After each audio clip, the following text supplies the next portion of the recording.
우리 말씀 보도록 합니다. 하나님 말씀은 에베소서 6장 1절로 4절 말씀. 에베소서 6장 1절로 4절 우리 한 절씩 서로 교독하도록 합니다. 자녀들아, 주 안에서 너희 부모에게 순종하라. 이것이 옳으니라.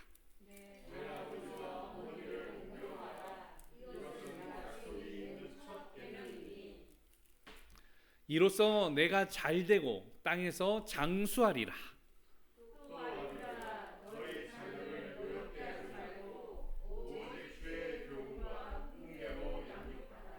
아멘. 기도하도록 합니다. 하나님, 오늘도 주의 말씀의 권능을 더하시고 말씀 들을 때에 깨닫게 하시오며 성령의 감화와 감동을 더하여 주시옵소서. 예수님의 이름으로 기도드리옵나이다. 아멘. 할렐루야. 우리 오른손 들고 어린 친구들도 목사님 따라서 오른손 들고 인사하도록 합니다. 할 수 있습니다. 사랑합시다. 십자가는 사랑이다. 2023년 더 모자이크 교회의 표어입니다. 십자가 앞에 쓰며 십자가를 붙들며 십자가를 증거해 나가는 우리 믿음의 공동체 되어지기를 예수 그리스도의 이름으로 축원합니다. 특별히 오늘은 어린이 주일과 어버이 주일로 함께하고 있는데 믿음의 가정과 식구들에게 하나님의 은혜와 축복이 함께하시기를 예수 그리스도의 이름으로 축원합니다. 4월 한 달간 여러분 하나님의 말씀에 큰 은혜를 받으셨습니까? 그 말씀 붙들고 살아갔던 믿음의 종들에게는 오늘 간증들이 있어요. 특별히 4월 한 달 동안의 말씀이 돌아보면 매 주일 사실은 말씀 하나하나 이 제목들로 되어지는 것 같지만 여러분 그렇지 않아요. 4월 한 달의 말씀이 사실은 이어지는 말씀들이기도 해요. 4월 한 달 동안의 수요 기도회와 우리 주일 예배를 통하여서 어떤 말씀을 나눴는가 하면 예수님을 따르라 라는 말씀을 나눴어요. 자, 예수님을 따르는데 어떻게 따라야 되느냐? 오늘 이 지킬 것을 지키며 따르고 또 줄 것을 주며 따를 것을 따르며 따라라. 또 한 가지는 뭐예요? 예수를 믿어라.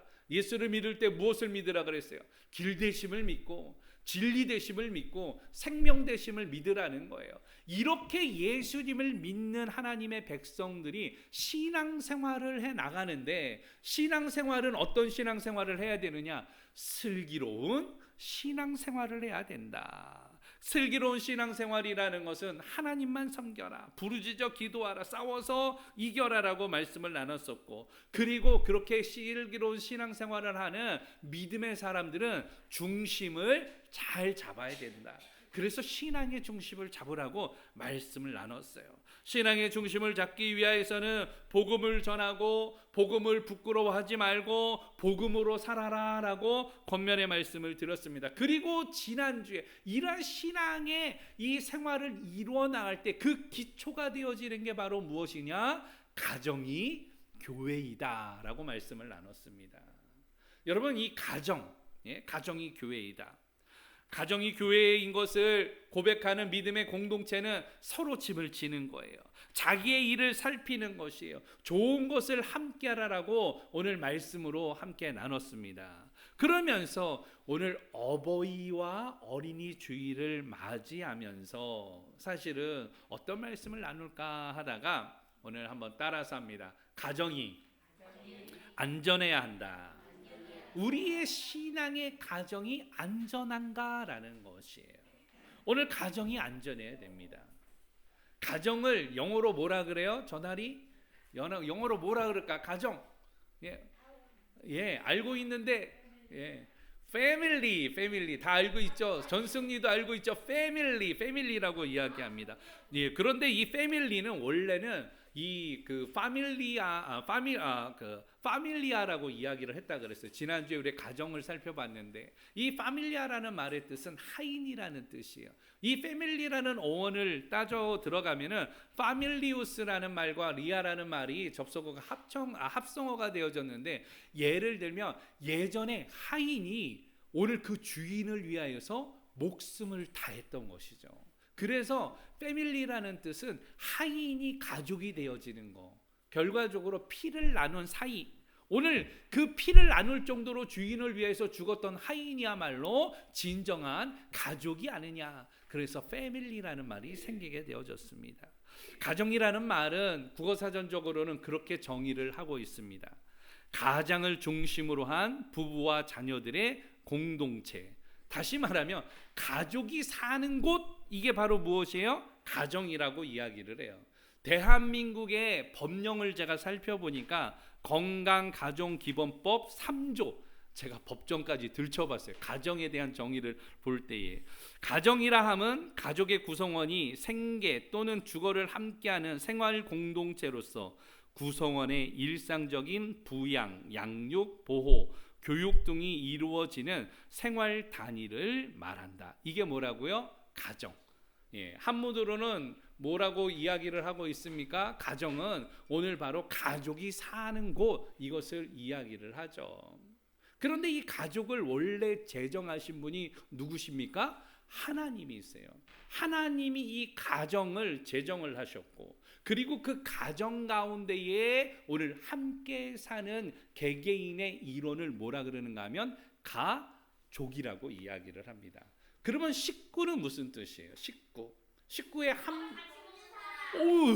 우리 학생들이 정말 잘하는. 식구는요, 입구자가 3개가 있어요. 그래서 어떻게 되어 있냐면 밥을 같이 먹는 사람이 식구인 거예요. 식구. 굉장히 중요한 이야기입니다. 우리 공동체가 바로 누가 되어져야 하느냐? 식구가 되어지는 거예요. 그래서 예배 후에 우리가 무엇을 먹어요? 밥을 먹잖아요. 밥을. 식구가 아니면 밥을 안 먹어요. 근데 식구는요, 밥을 먹는 거예요. 여러분, 안타깝게도 그러나 이런 식구를 혹은 자녀들을 개인의 소유물로 생각하는 이런 만연된 일들이 우리 안에 아직까지도 남아있는 모습을 보게 되어집니다. 하나님께서 제정하신 이 가정은요, 이 가족 구성원들과 자녀들은 하나님의 무엇이다? 선물인 것이에요. 하나님의 무엇이다? 축복인 것이죠. 오늘 영상으로 예배드리는 오늘 또 다른 친구들, 태민이, 태연이, 또 예원이, 다원이, 그 다음에 또 이석, 은우, 우리 친구들이 오늘 바로 부모님에게 준 하나님의 선물인 것이죠.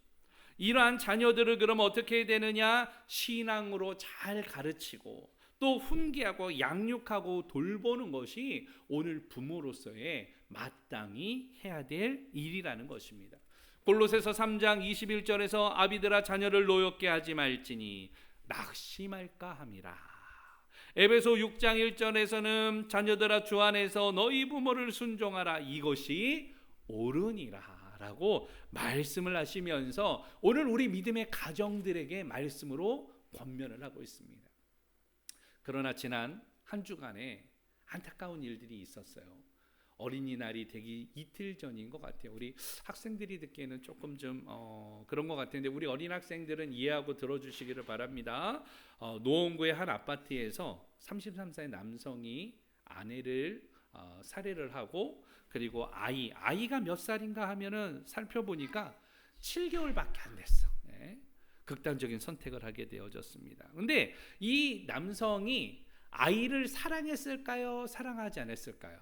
그러니까 주변 인물을 탐문해 보니까 굉장히 사랑했더라고요. 왜 사랑한 걸 알 수 있냐면 주변 사람들에게 담배 여기서 피면 안 됩니다. 이 담배 연기가 우리 집으로 올라가거든요. 우리 애가 이 담배 연기 맡으면 안 되니까 담배를 여기서 안 피웠으면 좋겠습니다. 뭐 이렇게 이야기할 정도로 자기 자녀를 사랑했어요. 그러나 극단적인 선택을 하는 모습을 보게 됩니다. 또 한 가지 사건은 평택에서 있었던 일이에요. 30대 여성이 7살 아이와 함께 숨진 채 발견됐는데 유세 보니까 아들을 먼저 데리고 간다는 내용이었습니다. 이런 사건이 대한민국에서 매년 일어나는데 이런 사건을 비속살해라고 이야기합니다. 비속살인이라고 이야기해요. 1908년도 제가 조사를 좀 많이 했어요. 연도별로 보니까 2018년도에 7건, 2019년도에 9건, 2020년도에 12건, 2021년도에 14건 계속해서 증가 추세를 보이고 있습니다. 존속살인이라는 건 자녀가 부모를 살해하는 거예요. 이건 굉장히 형량이 높아요. 일반 살해한 사람보다도 폐륜하기 때문에 최고형인 살인과 무기징역과 일반 살인죄는 5년 이상인데 이것은 7년 이상의 구형을 하게 되어져 있습니다. 그런데 비속살인은 부모가 자녀를 살해하는 일이에요. 근데 강화된 처벌이나 규정이 따로 없어요. 근래에 들어서 영아를 이렇게 했을 때 그 10년 이하의 징역을 보이는 경우가 있습니다. 우리 이제 친구들은 귀를 열어도 될 것 같아요. 자녀들은 부모의 소유물이 아닌 것이죠. 우리 어린들의 기본적인 통념을 좀 바꿔야 됩니다. 어린이 주의를 맞이하여서 여러분 가정을 지키기 위하여서 힘을 써야 되는 것이에요. 이것은 가족 살해라는 사건으로 불려질 만큼 굉장히 중대한 문제입니다. 이런 일들이 어디에 있느냐? 대한민국의 지금 현재의 우리의 모습이라는 것이죠. 이런 모습을 보면서 어떤 마음이 듭니까? 여러분, 그게 남의 이야기입니까? 우리 안에도 있을 수 있는 이야기고 우리 주변에서도 일어나는 일들이라는 것이에요. 우리가 더욱더 기도하기를 원합니다. 우리가 더욱더 이웃 사랑을 실천하며 나가기를 원합니다. 우리의 가정도 반드시 하나님의 이름으로 강건하게 세워져야 되겠지만 오늘 예수 그리스도의 이름으로 무너진 가정들을 회복시키는 일들, 오늘 우리의 사명과 또 우리가 해야 될 일들로 가지고 오늘 여러분들 이웃 사랑을 실천해 나가는 우리 공동체 되어지기를 예수 그리스도의 이름으로 축원합니다. 이런 일들이 일어나는 이유들, 대다수는 뭐예요? 행복하지 않다라는 이유 아니겠습니까? 상대적인 박탈감 때문에 오는 일들 아니겠습니까? 상대적으로 오늘 우리 가족은 행복하지 않다라는 것이에요. 그렇게 느끼는 이유는 바로 어디 있느냐? 여러분, 무엇 때문에 행복하지 않다라고 느껴요? 여러분은 행복하십니까? 아멘. 할렐루야. 제가 한 주간 우리 그 이인선 사모님이 이제 한국에 나오신 3년 만에 나오셨거든요. 그래서 안경을 조금 이제 피팅을 하려고 이제 안경점을 갔어요. 그래서 안경점 가는데 그날따라 고속도로 올라가자마자부터 막히는 거예요. 근데 보통 때면 그래도 좀 빨리 가는데 갈 때 얼마나 걸렸느냐? 1시간이 걸렸어. 1시간이요. 많이 걸렸어요. 그래 1시간 동안 근데 가면서 이런저런 이야기를 하면서 가게 되어졌습니다. 근데 이인선 사모님을 통하여 가지고 제가 감동받은 게 한 가지 있어요. 뭐냐면, 목사님, 우리는 교회를 마음대로 못 가요. 코로나 때 다 문 걸어 잠고 하루아침에 그냥 문을 걸어 잠궈 가지고 교회에 갈 수가 없었어요. 근데 교회 가면 문을 열면 벌금을 내야 돼요. 교회만 벌금을 내는 게 아니라 건물주한테 벌금이 많이 나오기 때문에 교회를 폐쇄시키고 오늘 이런 일이 있어요. 우리 주일학교 학생들 오늘 예배를 드리지만 18살 되기 전에 교회에 아이들이 오면 그 교회는 폐쇄가 됩니다. 목사님, 한국 오니까 너무 좋아요. 한국 오니까 예배 드리니까 너무 좋아요. 중국에서 부흥교회 백 목사님이 전화를 하셨대요. 사모님한테 주일날 교회 갔냐고. 그래서 교회 갔습니다. 어느 교회 갔냐고. 어느 교회 가기는요, 봄날 교회 갔습니다. 할렐루야. 목사님이 잘 갔다라고 그런 이야기를 들었습니다. 제가 왜 이런 말씀을 드리는가 하면, 예배를 드릴 수 없는 곳에서 예배를 자유롭게 드릴 수 있는 우리 봄날 교회, 그리고 지금의 모자이크 교회 나오는 것 자체가, 함께하는 것 자체가 기쁨인 거예요. 기쁨. 교회 오는 게 즐거움인 거예요. 그러니까 교회 오면서도 즐거움. 언제 교회 갈까? 언제 교회 갈까? 오늘 우리들에게 있어야 될 마음이에요. 우리는 어떻습니까? 우리 교회 올 때 이런 기쁨을 가지고 옵니까? 예배 드릴 때 이런 기쁨이 있습니까? 여러분, 이러한 것들이 소망이 생겨야 돼요. 오늘 나는 어떻게 연주를 할 것인가? 나는 어떠한 찬양을 할 것인가? 오늘 어떤 옷을 입고 갈까? 이런 고민을 하면서 그것이 우리에게 기쁨이 되어야 하는 것이에요. 우리의 행복의 기준이 물질에 있다라면 여러분이 물질에 있을 때는 어떤 일이 생기느냐? 행복하기 위해서 물질이 필요하죠. 돈이 필요하죠. 그래서 돈을 벌기 위해서 열심히 나가서 일을 하는데, 열심히 일을 하다 보니까 어떻게 되어져요? 피로도가 쌓이게 되어져요. 또 거기에서 일하다 보니까 스트레스도 높아져요. 그런데 열심히 일을 해서 돈을 벌다 보니까 가족하고 함께하는 시간도 없어져요. 결과적으로 돈은 조금 더 많이 가질 수 있지만 이렇게 되어지는 것이 또 있다라는 것이죠. 우리의 기준이 물론 물질도 필요하고 돈도 필요하지만 우리의 이 행복의 기준이 어디에 있어야 되느냐? 저는 여러분들에게 단언컨대 오늘 예수에게 있기를 간절히 축원합니다. 예수님에게 있으면요, 기쁨이 되어져요. 세상의 그 어떤 값진 보물보다도 귀한 예수 그리스도를 내 마음에 소유하면서 살아갈 때는요, 이 땅에서 조금 부족하게 살아갈 수 있고, 이 땅에서 조금 어렵게 살아갈 수 있고, 불편할 수는 있지만 오늘 하나님의 은혜가 우리의 삶을 변화시키지 않습니까? 저는 날마다 우리 박형란 집사님이 부러워요. 왜 부러운가 하면 우리 집사님은 육신은 후패하지만 날로 날도 하나님의 신비를 체험하면서 꿈속에서 자꾸 예수님을 만나요. 아니, 꿈속에서 예수님 만나는 거 한 분이라도 꿈속에서라도 우리 예수님 만나기를 소망하는데, 오늘 이 자리에 꿈속에서라도 예수님 만나신 분들 손 들어보세요. 한 분밖에 안 계셔. 한 분밖에. 그러니까 이게 얼마나 축복이에요. 얼마나 축복이에요. 주님 한 번 보고 싶어가지고 그렇게 있는데, 오늘 우리가 예수님을 가까이 합시다. 예수님을 소망합시다. 이 땅의 행복은 예수님으로부터 시작되어짐을 알고 오늘 예수님 앞에 서는 오늘 하나님의 백성들 되어지기를 예수 그리스도의 이름으로 축원합니다. 오늘 본문에 있는 말씀이에요. 본문에 바울은 에베소 교회의 성도들에게 권면을 하고 있습니다.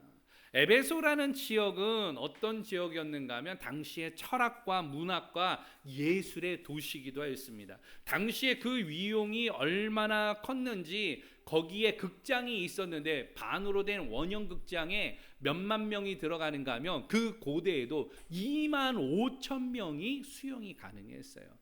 에베소 지역에는요, 도서관이 있었는데 도서관에 있는 양피로 만든 이 책들이 몇 권이 소장이 되어 있었느냐, 놀라지 마세요. 1만 1,000권 가지고는 목사님 이야기 안 해요. 1만 2천 권. 몇 권이라고요? 1만 2천 권. 이야, 그러니까 굉장히 많은, 고대 도심에도 불구하고 굉장히 많은 책들이 있었어요. 그리고 이 에베소는요, 굉장히 그 당시에도 발달됐다라는 거 볼 수 있는 게, 화장실이 우리 대한민국은 50년대만 해도 재래식 화장실이었잖아요.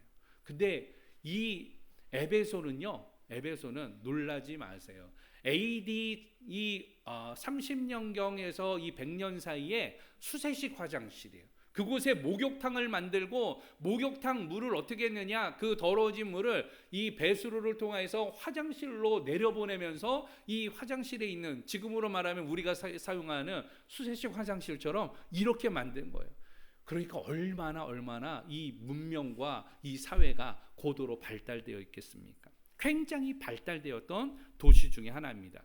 그런데 문제가 생겼습니다. 이 도시가 너무 확장되어진 나머지 에베소에서 당시에는 땔감이 지금처럼 가스나 이 자원 자체가 아니라, 옛날에 땔감은 뭐예요?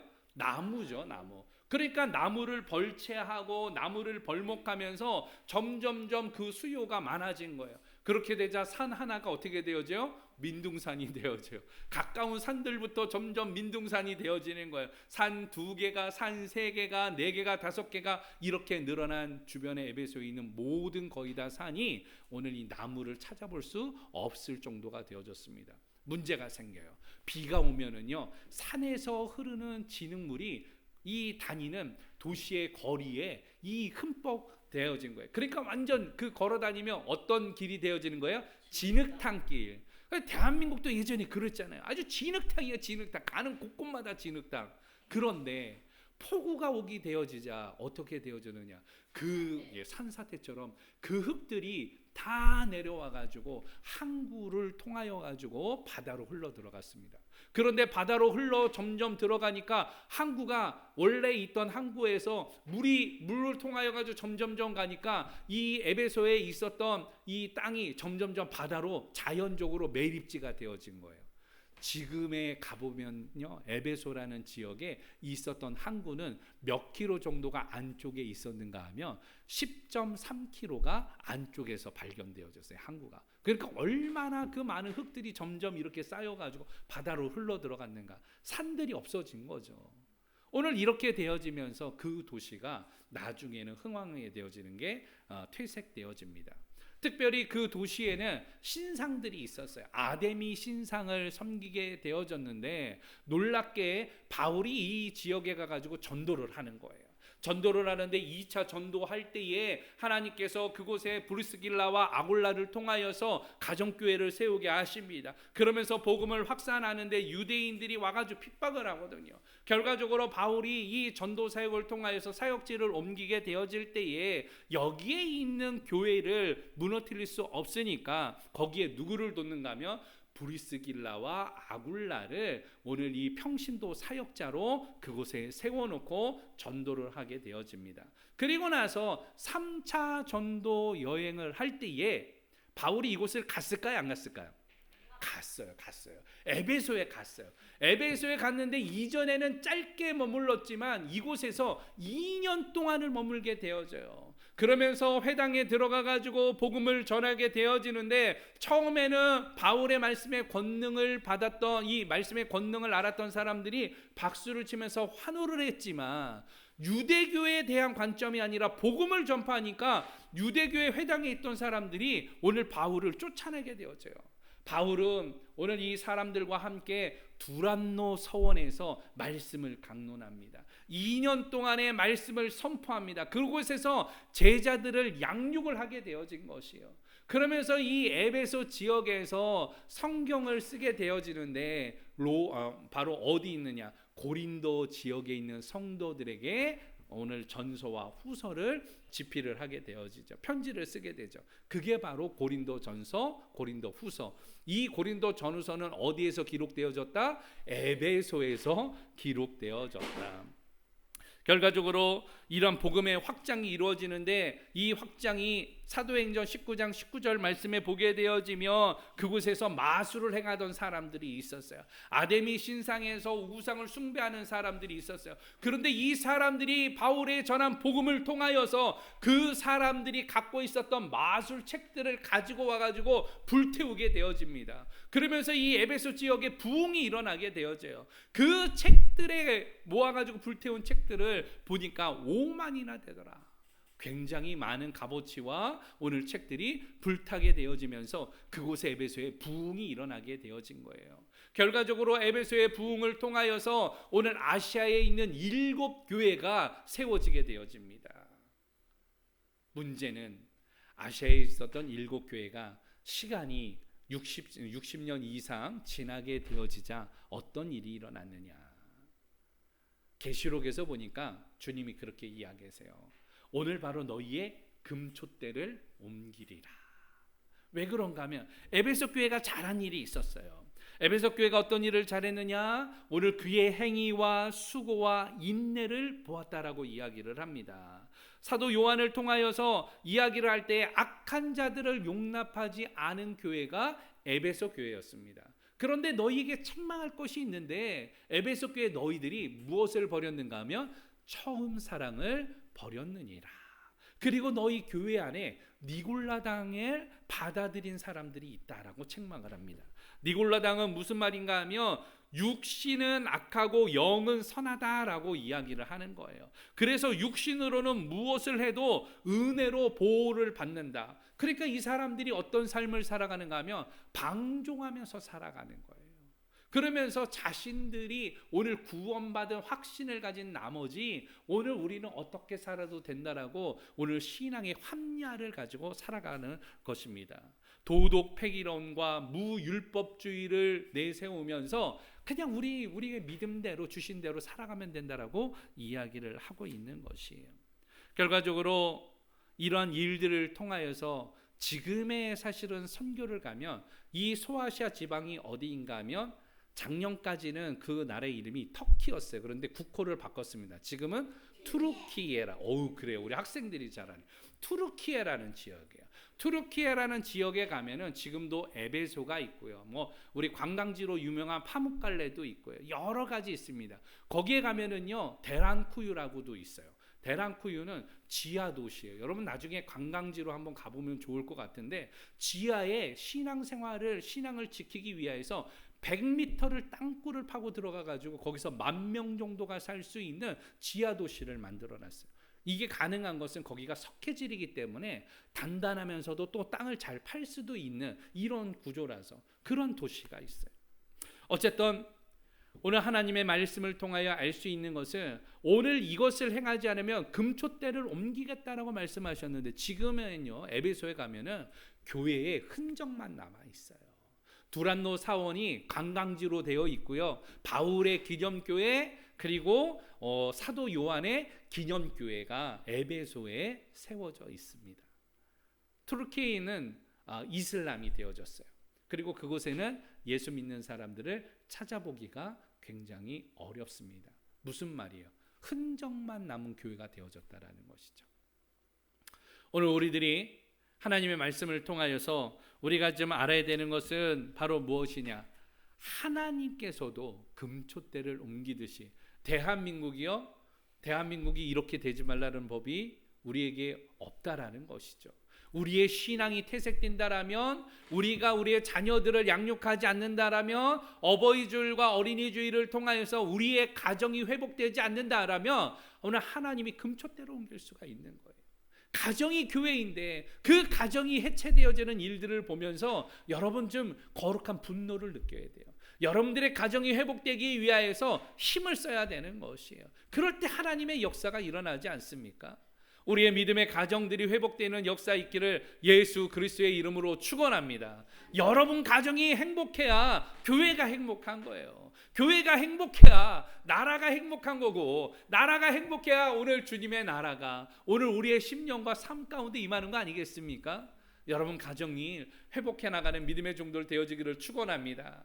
가정이 안전해야 가족이 안전하고, 가정이 안전해야 교회도 안전하고, 교회가 안전해야 나라가 안전하다. 오늘 잊지 말고 오늘 우리의 가정이 안전한 것을 돌아볼 수 있는 하나님의 백성들 되어지기를 예수 그리스도의 이름으로 축원합니다.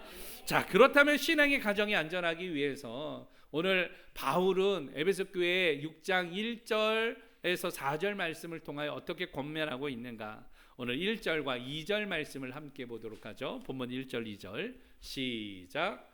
자녀들아, 주 안에서 너희 부모에게 순종하라. 이것이 옳으니라. 내 아버지와 어머니를 공경하라. 이것은 약속 있는 첫 계명이니. 아멘. 우리의 가정이 안전하기 위해서 가장 먼저 따라서 하죠. 부모가 안전해야 한다. 누가 안전해야 돼요? 부모가 안전해야 돼. 안전이라는 말이 무슨 말입니까? 평안하고 온전한. 오늘 이걸 안전이라 그래요. 다시 말하면 위험이 생기거나 사고가 날 염려가 없거나 그런 상태를 가리켜서 안전이라고 이야기합니다. 그러면 안전의 반대말은 무슨 말일까요? 우리 학생들, 불안전. 불안전도 맞는데 우리 승리가 답을 잘했네요. 위험이라고 이야기해요. 위험. 오늘 이런 위험은 사회의 이러한 재난과 자연재해 등 사회가 이제 고도화되잖아요. 이 고도화되어지면서 복잡한 사회의 급격한 변화에 되는 과정 속에서 오늘 각종 재난과 위험으로부터 오늘 이러한 이 안전을 추구하는 것이 국가의 정책이 될 만큼 이러한 위험 요소를 계속 제거해 나가는 것이에요. 오늘 우리는 안전은 추구해야 됩니다. 우리가 안전해야 돼. 부모가 안전해야 돼요. 왜 그런가 하면 부모가 불안전해지고 부모가 위험해지면 가정이 불안전하기 때문에 그렇죠. 오늘 그렇기 때문에 우리 승리와 하리가 엄마와 아빠를 위해서 기도를 많이 해야 돼. 기도를. 왜냐하면 승리가 행복해지려면, 하리가 행복해지려면 엄마 아빠가 행복해져야 돼. 우리 가정이 행복해져야 돼. 그러려면 기도하는 거예요. 기도하는 거. 그런데 기도하는 것으로 끝나지 않고 오늘 본문의 1절, 2절 말씀에 보니까 이렇게 이야기를 하고 있어요. 부모에게 무엇하라? 순종하라. 우리 어린이들만 한번 따라하세요. 우리 부모에게 순종하라. 예, 부모에게 무엇하라고요? 순종. 순종은 뭐예요? 순순히 따르는 것을 이야기해요. 순순히 따르는 거. 이게 순종이야, 순종. 그런데 순종하는 것만으로 끝나지 않아요. 오늘 2절 말씀에 보니까 아버지와 어머니를 무엇하라? 공경하라. 따라서 합니다. 공경하라. 네, 공경하라, 공경하라. 오늘 잘 모시라고 이야기를 하고 있는 것이에요. 오늘 우리가 이렇게 부모가 안전하기 위해서 자녀들은 오늘 부모님에게 순종하고 아버지, 어머니를 공경하는 것이에요.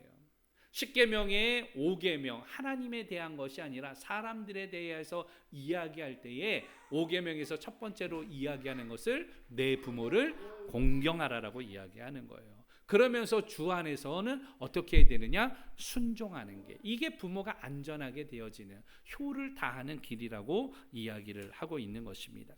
어린이날, 어버이날, 오늘 우리들은 어떻게 되어집니까?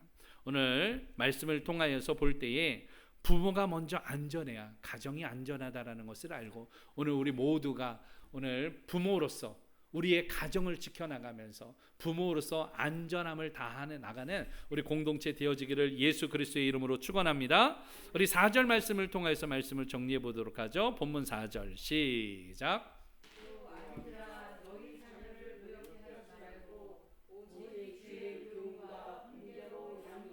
아멘, 할렐루야. 부모가 안전해야 될 때에 왜 그러면 부모를 위하여서 순종하고 공경하라 그랬는가 하면, 오늘 말씀 3절 말씀을 잊었네요. 3절 말씀에 보니까 이로써 내가 잘되고 땅에서 장수하리라. 오늘 그 자녀들이 땅에서 잘되고, 장수가 예전에는 복이 없거든요. 이 잘되기 위해서는 순종하고 공경하라라고 이야기하는 것이에요. 그러면서 두 번째로 오늘 우리의 가정이 안전하려면 어떻게 해야 되느냐? 4절 말씀을 통하여서 이야기하시는 건데, 자녀들이 안전해야 된다. 누가 안전해야 된다고요? 자녀들이 안전해야 돼요. 어버이 주일, 어린이 주일을 함께 지내면서 오늘 우리들은 우리의 가정 가운데 우리의 자녀들이 어떻게 안전하게 성장되어지기를 축원합니다. 오늘 그 일들을 위하여서 하나님이 우리에게 이야기할 때에 이것이 옳으니라라고 말씀하시듯이 오늘 우리가 이 일들을 이루어 나가야 돼요.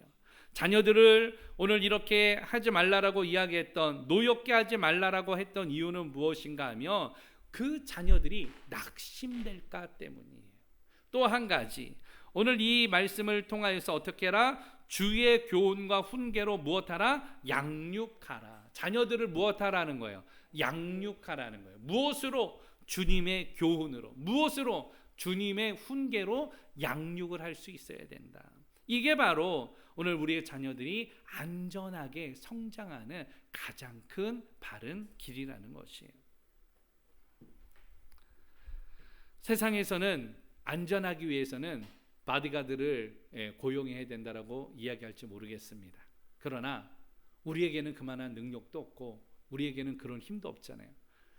그렇지만 오늘 신앙으로 양육할 때 우리 주님께서 우리의 자녀들의 보호자가 되어주시는 줄 믿습니다. 우리 자녀들을 인도해 주시는 오늘 바로 리더가 되어주시는 줄 믿습니다. 그렇기 때문에 우리 자녀들을 교회 안에 데리고 오는 것이 너무 중요해요. 그리고 교회에서 예배드리게 하는 것이 너무 중요합니다. 예배의 성공자가 인생의 성공자가 되어지는 것이에요. 오늘 그렇게 예배를 통하여 말씀을 통하여 양육받은 믿음의 자녀들에게 하나님께서 무엇을 주시느냐? 지혜와 지식과 명철과 총명을 주실 줄로 믿습니다. 오늘 이 일을 위하여서 오늘 하나님의 말씀을 붙들고 믿음으로 승리해 나가는 우리 공동체 되어지기를 간절히 축원합니다. 오늘 이러한 안전한 가정의 특징이 있는데, 안전한 가정에는 바로 무엇이냐? 웃음이 있어요. 웃음. 여러분 그 가정에 가가지고 보게 되면 그 가정에 웃음이 있느냐 없느냐, 그걸 보면 그 가정이 안전한가 불안전한가를 알 수 있어요. 안전한 가정의 특징은 두 번째로 이야기가 끝이 없어요. 애들이 부모님에게 아주 귀찮을 정도로 따라다니면서 조잘조잘 예? 조잘이라는 말이 조금 표현할 때 비속어처럼 들리지만 계속해서 참새처럼 짹짹거리듯이 아주 따라다니면서 엄마 이건 이렇고 저건 저렇고 계속 이야기하는 거예요. 이게 안전한 가정의 특징이에요. 세 번째로 오늘 누구하고 함께하느냐? 부모님하고 자녀들이 함께하는 시간이 많은 가정, 그런 가정일수록 안전한 가정이다. 반대로 이야기하면 웃음이 없고 그곳에는 우울함이 있어요. 이야기가 없고 침묵이 있어요. 그리고 오늘 불편해. 함께 있는 게 불편하니까 방 안에 들어가거나 집 밖에서 계속 있거나, 오늘 이런 가정은 안전한 가정이 아니라 위험한 가정이 되어지는 거예요. 우리의 가정은 어떻습니까? 여러분, 우리의 가정에 이러한 위험 요소들이 있다면 제거해야 되는 것이죠. 우리의 가정은 안전한 가정으로 우리가 만들어야 될 책임과 의무가 있습니다. 어버이 주일과 어린이 주일을 함께하면서 우리의 가정은 안전한가? 세상의 가정은 안전하지 않습니다. 세상의 가정에는 문제들이 많아요. 그런데 이러한 가정의 문제들이 우리 공동체 안에도 존재할 수 있다라는 것입니다. 그렇기 때문에 우리는 이 가정의 주인 되는 누구를 의지하라? 예수 그리스도를 의지하면서 살아가라.